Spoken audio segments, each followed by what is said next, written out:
Bună ziua, azi 1 iunie 2021, suntem la iepuraș, mă numesc Cusar Teodor Daniel și am să vă prezint un pic cum voi vaccina eu iepurașii.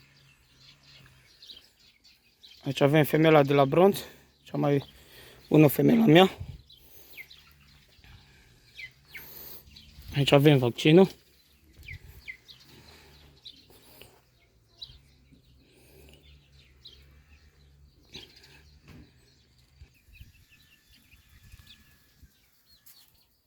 Facem 1 mililitru.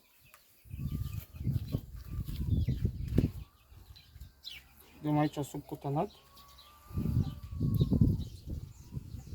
Masăm un pic.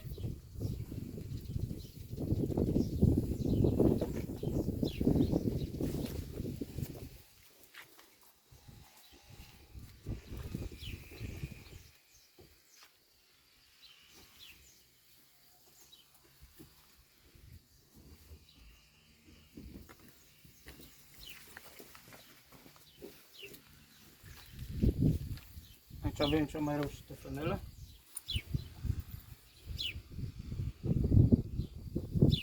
Tragem tot 1 mililitru.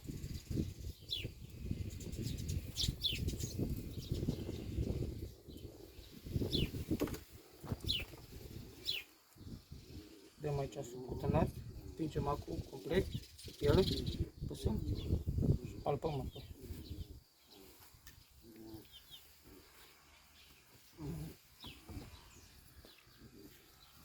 Cea mai reușită femelă, tată mascul bronz, mama femelă de la mine cu neamțul.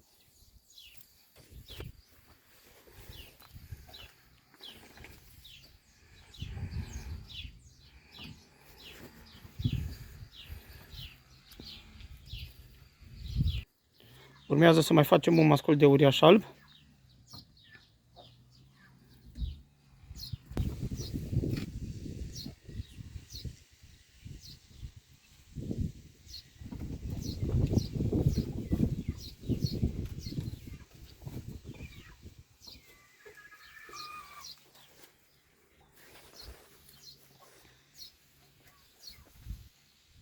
Vă doresc o zi bună.